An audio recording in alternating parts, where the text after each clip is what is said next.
Last night, while I was asleep, Mahoyo put out Kokomi's banner and the next weapon banner. And oh, is it a tease? It is a fucking tease. All right, so let's go ahead and pull it up. It we're talking about the next banner, the next character banner in Kokomi. And this character, that's it. They even showed off the. Oh, okay. I was looking at something else. All right. All right. So, Spectral Secrets is the next event coming up. It looks like the whole expedition thing from several months ago, but kind of revamped. But that's besides the point. We're here to talk about the character banner and the next weapon banner. So, the next character banner, Kokomi, Sengonomiya Kokomi. Oops. This character has been regarded as potentially one of the worst 5-star characters, and that's saying something considering we have Chi-Chi in the game. But we're only looking at what we know so far about the character's stats and what we've seen of her abilities from trailers. And I'll be honest, I'm among those who have not been impressed by what we have seen. So I'm on the fence, and I am leaning toward this might be a pretty bad 5-star character. Now, let us look at what makes this banner a tease. We have Xingqiu, Beidou, and Rosaria. These are some actually really good 4-star characters. Xingqiu, actually all of them fall under the same category. These are some of the best sub DPS characters, and Xingqiu doesn't only fall under a sub DPS character, but Xingqiu also falls under a healer.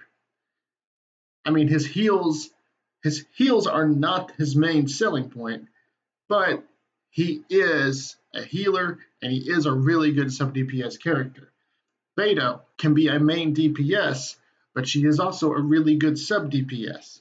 Rosaria, you could build her to be a main DPS, but what she really is good at is being a sub DPS character. So this banner, when it comes to the 4 stars, is really good. This banner, when it comes to its 5-star, is looking pretty not that great. This is not this banner. If we decided to flip this banner around and keep the 4 stars, but this was actually any of the really good 5-star characters to come out lately, like let's talk about the rumor. There is a rumor going around that a Ganyu rerun banner is coming up. That's a rumor. Don't take my word as gospel. But let's just play a game here. Let's speculate. Let's what's the word I'm looking for? Pretend, for lack of a better word. Let's pretend that we just were able to take Kokomi out of this, and we put Ganyu.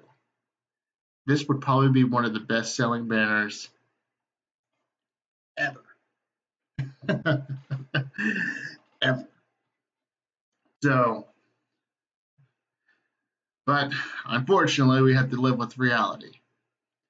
We got Kokomi here, who is considered potentially who's speculated to be probably one of the worst 5-star characters. But when it comes to her entourage, she has probably some of the best 4-star characters. So what would be my recommendation? My recommendation would be if you were free to play and you are not close to pity. Let me put that in perspective. If you are like me and you just recently got a 5-star character, you literally your last 10 pull or your last 1 pull was a 5-star character, wish until you are around 60 to 70 wishes in, because usually you don't get a 5-star until you're about 60 to 70 wishes in. So, like I did with when I wished for Sayu, I wished until I was 60 wishes in, and then I got out of that banner when it came to the Yoimiya banner.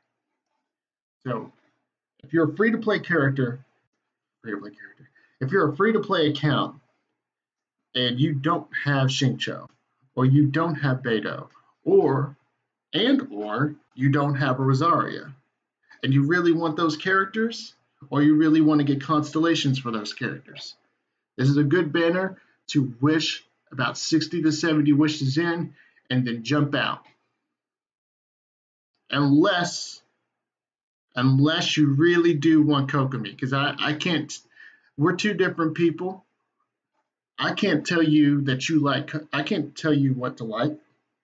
What I like is different from what you like. So if you like Kokomi, if you play just for aesthetic, or you play just because you really like her model or her character, go ahead, man.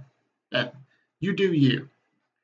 You like Kokomi, then hell, go for it, man. But for me, I wish not only for aesthetic. Trust me, I really dig how Raiden Shogun looked. I really dig her story. I mean, her gameplay, that just was the cherry on top. But if you really like Kokomi's aesthetic, if you really like her model, her story, and all that stuff, go for it. Me, I think she is a cute character, but I have gameplay. I have to have a little bit of good gameplay. And for me, what I saw, I wasn't impressed with. I'm going to also be watching out for reviews. I'm also going to be watching out for that trial, and I'm going to see for myself if she really is a character worth wishing for. But that's the character banner. Like I said, if you're free to play,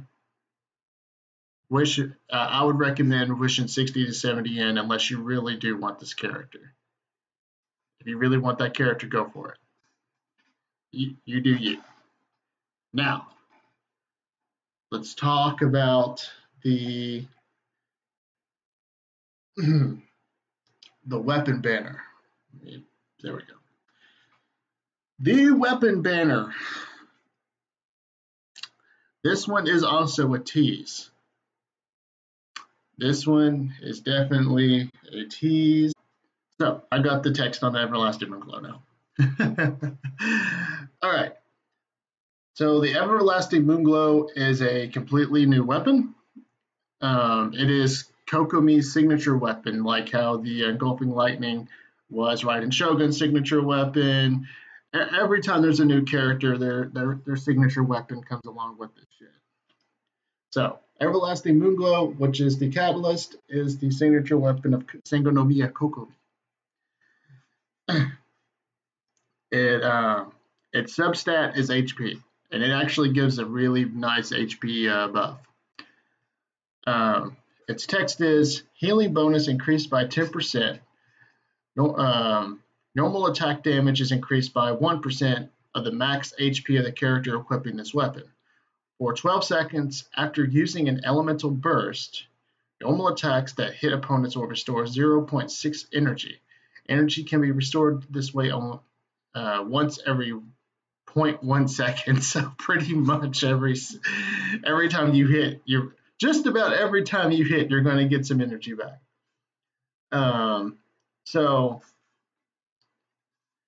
This is basically how you make your heal. This weapon is basically how you make your healer actually do at least decent damage when you have them out on the field. So basically, this catalyst is going to be obviously meant to be on. It's meant to be on Kokomi. But if you did get this catalyst and you did not for some reason get Kokomi, this would also be good on Barbara, which which strengthens the point that Kokomi is just 5-star Barbara. Let's see. This also it's really a weapon. It's only going to be good on Barbara or Kokomi. But that's it. That's the Moonlight Everlasting Moonglow. It's a decent catalyst for a healer, which is Barbara and Kokomi. Now let's go to the other big weapon that's on this banner, the Primordial Jade Cutter. And this weapon is really good. I don't have it myself, but I'm honestly like, this is coming from somebody that doesn't have the weapon, but is looking at this banner.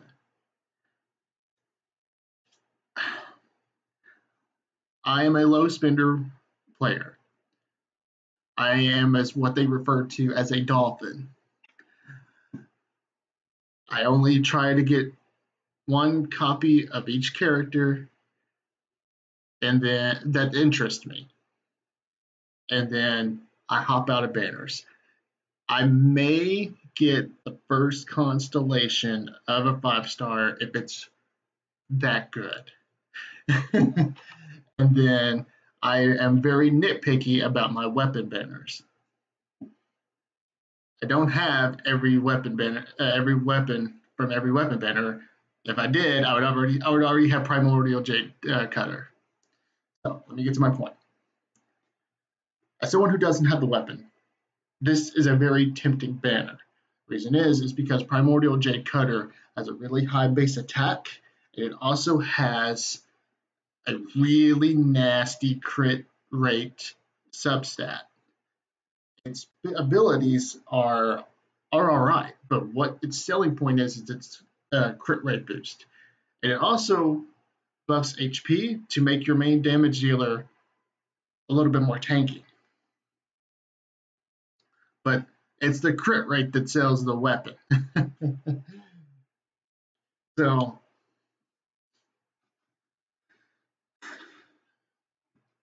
if you are close to pity, and for some reason you are close to pity on the weapon banner, go for it.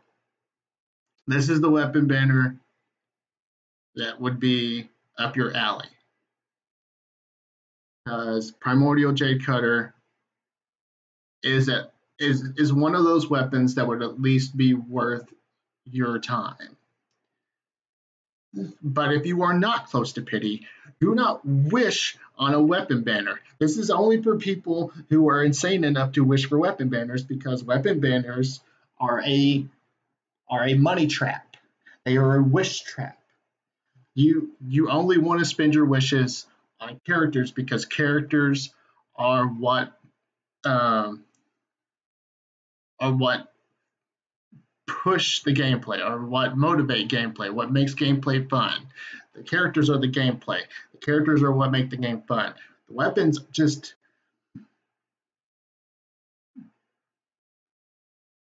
enhance the fun. You do not need these weapons. You don't need them. If you're going, and plus the thing is that you can get the weapons over here, the weapons that are over here. You can get those from the main banners, the character banners. You can get all these from the character banners. So you don't have to wish on this banner, because you will get these weapons from the character banners.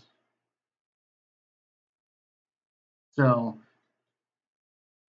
For anyone, do not wish on this banner because you don't need it.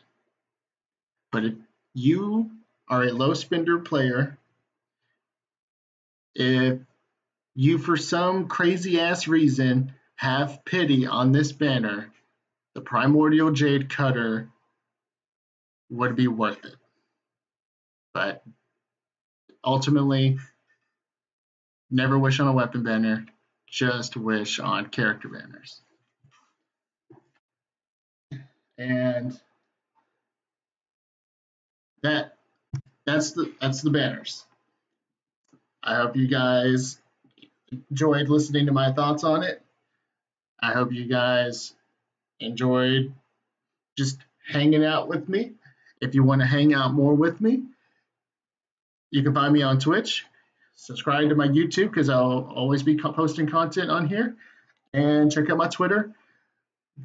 Sir Twiggens is how you find me on YouTube, Twitch, and Twitter. So thanks again for hanging out with me, and I'll catch you guys later.